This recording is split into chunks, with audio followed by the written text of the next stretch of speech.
A Trip into the Darkness. Chapter 19. Mallory felt reluctant to get out of the vehicle and follow her friend to the door of the expensive beach house. Katie wasted no time slamming her fist on the wooden barrier, yelling for the prick of the house to open up. It was angrily ripped open by an attractive, brown-haired male who was probably in his mid-30s. A look of nasty anger was plastered on his face until he glanced at Mallory. Like snow melting and falling off a tin roof, his face went from one of anger to that of lust and longing. "Hello, do you want to come inside?" he asked as he stepped back from the door and held it open for her. "Well, buddy, it looks like you just sealed your fate," she thought as she nodded and stepped into the guy's house. Katie quickly followed them inside with a look of smug satisfaction on her face. It was a spacious place with an open floor plan and windows in the back of the house overlooking the ocean. Mallory barely registered these details as she watched the guy's pulse dance in his neck. Licking her dry lips, she took a step towards him. She probably should have asked his name or if he wanted to sit down somewhere, but the bloodlust was quickly taking over, and at this point she didn't have the energy to fight it anymore. With one step toward him, she let her instincts take over and attacked his throat. She felt the guy moan loudly and buck his hips into her, his arms wrapped around her body as if they were old-time lovers. Mallory's hands went to his hair, and she cradled his head while she fed from his neck. "Oh, sugar, you feel so good. I'm about to come in my pants," he panted, rocking his hips into her and rubbing his penis faster into her stomach. Mallory didn't care what he did as long as she could keep drinking from him. His blood reminded her of stale, warm beer that had sat out overnight. Nothing compared to the luxurious and crisp brew that was Troy's. When the guy yelled he was coming, Mallory felt his sexual energy slam into her. It wasn't unpleasant, but nothing she would write home about. In a matter of minutes, the guy started yelling about coming again, and with that, Mallory decided she'd had his feel of his weak, powerless blood. Releasing his throat, she took a step back from the guy who dropped to the floor like a sack of potatoes. His eyes slid closed and his breathing was shallow. He still had a trickle of blood seeping out of the wound from his neck from where she had bitten him. "Holy hell! I consider myself to be a lesbian, but what you guys just did was hot," Katie said from a couple of paces away. Glancing at her, Mallory saw that her cheeks were flushed and she was panting. Her sexual energy was rolling off her body. A growl escaped Mallory's throat when she felt it. Katie slowly approached her, and when their breaths touched, she pushed up against her, causing Mallory to move backwards. Once Katie had Mallory pressed up against a wall, she brought her hands up to rest on either side of Mallory's head. Looking into each other's eyes, Katie told her, "It doesn't look like you killed him, so I'd say that means it's my turn, please." She leaned her head far to one side, then brought Mallory's head and pulled her face down to her throat. Mallory allowed Katie to pull her head down and slowly sunk her still aching teeth into the flesh on Katie's neck. Katie released a cry of pleasure as Mallory slowly began nursing from her open wound. One of Katie's hands shot out to grab Mallory's breast, and the other slipped into the front of her pants. Mallory grabbed a fistful of Katie's hair with one hand, and her other one went to her large tit. The hand on Katie's tit squeezed and pulled. Katie eagerly worked her fingers into Mallory and started fucking her with them. In and out, in and out. With a growl, Katie worked a third finger inside of Mallory's kneaded pussy, and she shivered with her own pleasure. They were both moaning loudly as Mallory continued to slowly pull at Katie's neck. As Katie's orgasm built, she moved her fingers faster inside of Mallory until they both came with cries of release. Mallory freed Katie's throat to scream out her rapture as she rode the sexual energy pulsing from Katie. After a couple of minutes, they were both standing there panting.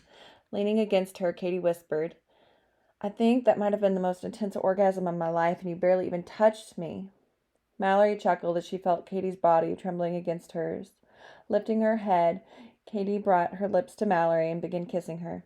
Lust stirred in her stomach as Katie's tongue moved inside of her mouth. Mallory's teeth were still extracted, and it took extreme concentration not to accidentally bite Katie as they made out. "You ladies want some company with that?" Mallory broke away from their kiss to see the guy sitting up from the floor, watching them with droopy eyes. Hunger stirred within, and a red haze danced in her vision. She saw fresh blood seeping from the wound at his neck, and she wanted to go to him and drink more. Pushing away from Katie, she walked towards the back of the house. She was not trying to have a three-way with two people that all she could think about was ripping out their throats. It would have been so easy to fall on the floor and latch back onto the guy's neck to keep feeding from him. She risked a glance behind her and saw he was pale and swaying back and forth on the floor. That's when realization struck. She didn't kill him. A shock went through her as she realized he was still alive. She had been so certain that she would not be able to control herself. A smile stretched across her face. "What's your name?" she asked him as he continued to stare at her. "I'm Mike."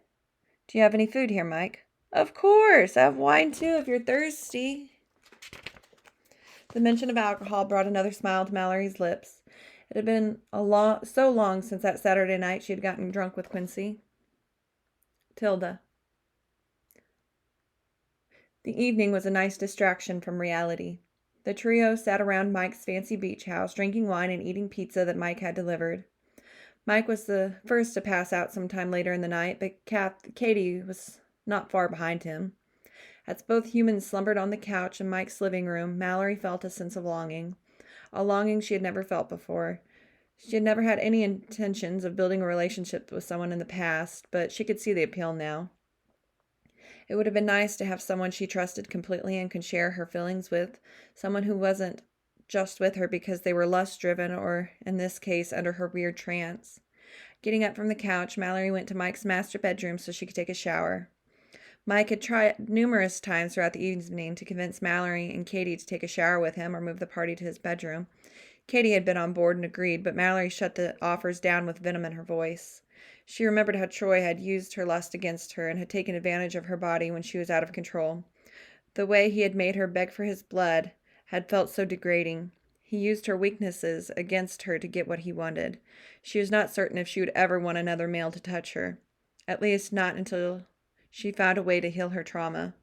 She was also learning how to control herself, and adding a male into the mix made her feel nauseous. Maybe she would avoid feeding from guys until she was able to get over what Troy had done to her. Standing under the hot water, Mallory wondered what her next move should be. She wasn't willing to stay in this house with Mike, no matter how great of an idea Katie thought it was. She considered leaving after her shower and finding somewhere abandoned to dwell. The thought of leaving Katie made her sad. She liked her, even if she was kind of crazy. Then there was the idea of being secluded from the rest of the world, which made her feel panic. She had never had a problem with being alone in the past. Now the idea of isolation was daunting. Being locked away in a concrete box changed a person, she supposed. Getting out of the shower, disappointment filled her because she didn't have any clean clothes to put on. She thought about looking through Mike's closet for something, but the idea of wearing a man's clothing disgusted her. She did not want him touching her body in even any way, not even his clothing. With a sigh, she dragged on her old pair of jeans along with her other attire. At least the ocean had helped rinse them. Tomorrow she would leave and get more clothes and find a different place to stay. She would ask Katie if she wanted to come with her. After all, it'd be rude for Mallory to drag the woman all the way down here just to abandon her at some random dude's house. Exiting the bathroom, Mallory looked at Mike's king-size bed. She didn't want to sleep in a place where another man had slept, but she didn't see any other options. Mike and Katie were passed out on the couch, and there was no spare bedroom in the house. "It's just a bed," she told herself as she climbed onto the mattress. Feeling uncomfortable, she decided if Mike tried to slip under the covers with her at any point at the night, she would just rip out his throat. She knew she should feel bad about killing someone, however. She would not allow another man to touch her ever again without her consent. If that resulted in a man's death, then so be it. Closing her eyes, Mallory drifted off to sleep. Tilda. Standing in the middle of a dark forest, Mallory could see the full moon shining brightly in the sky.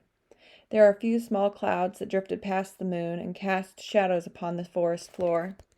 A wolf howled off in the distance, and the sound of rustling leaves dancing in the wind filled her ears. It was a cool and crisp night. Mallory started to walk through the woods and realized she could see her breath. Inhaling deeply, she smelled the life of the forest pulsating around her. Hearing footsteps off to the side, Mallory stopped walking and stared at the approaching figure. A beautiful young woman appeared out of the shadows. Her strawberry blonde hair seemed to reflect the moonlight, and the dress she wore was flowing around her curvy body. "You're in danger." Her voice was musical and seductive. "What do you mean?" Mallory asked as confusion fogged her brain. Glancing around the forest, she did not see any danger. It was so peaceful here. "You must wake up now, Mallory, and leave. Go far away from here and do not stop running." Mallory tried making out the beautiful woman's face, but the harder she stared, the more she seemed to become translucent. Some part of her recognized this stunning woman. She was familiar, even if she couldn't make out her features. Do not waste time waking your friend. She will only slow you down and cause you to fall back into the hands of your abductor.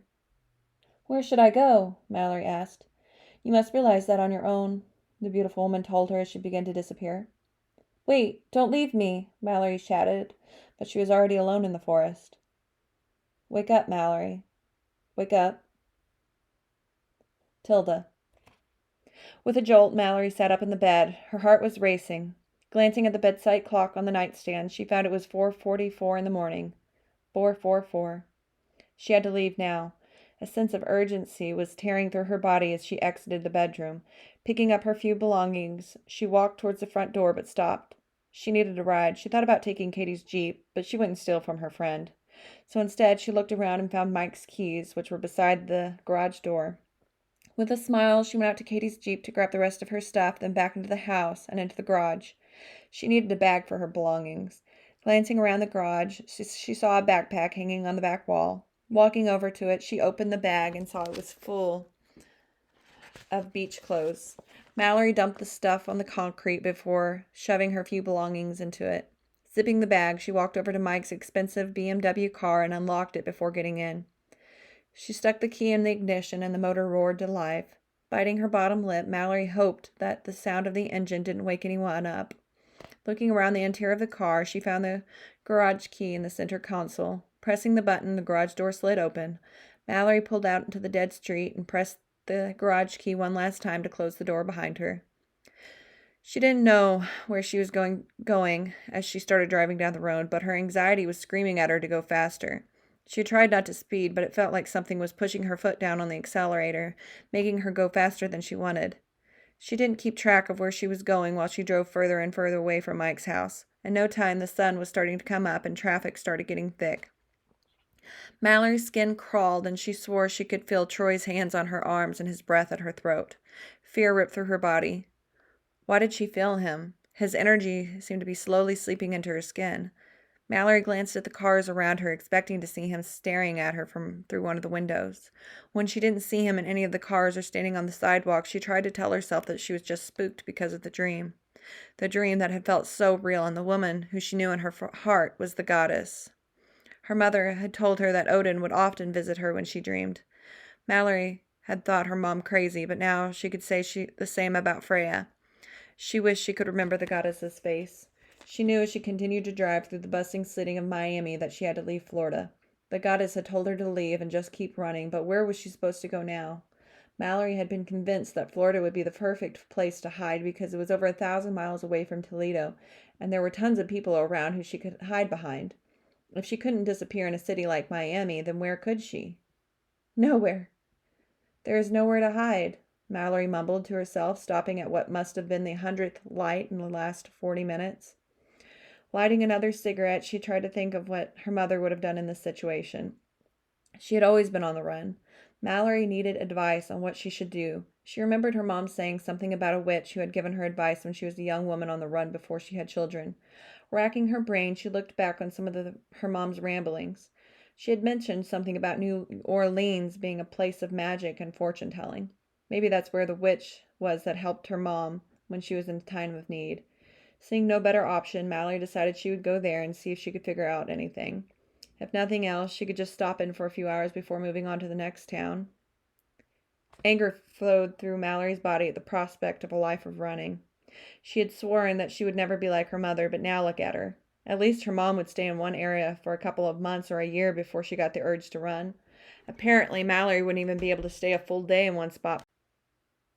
The BMW had a GPS on the dashboard, and Mallory typed in New Orleans, Louisiana, just over 860 miles away. The gas tank was full, but she knew that it would not be enough to get her there. She would just have to talk someone into giving her money. As she drove, her mouth throbbed and her stomach ached, like she had not eaten in a week. She just had blood last night, but it felt like she hadn't fed in days. Mallory's head hurt and her bones ached. Taking another handful of pills, she hoped it would be enough to level her out until she found someone else to feed from.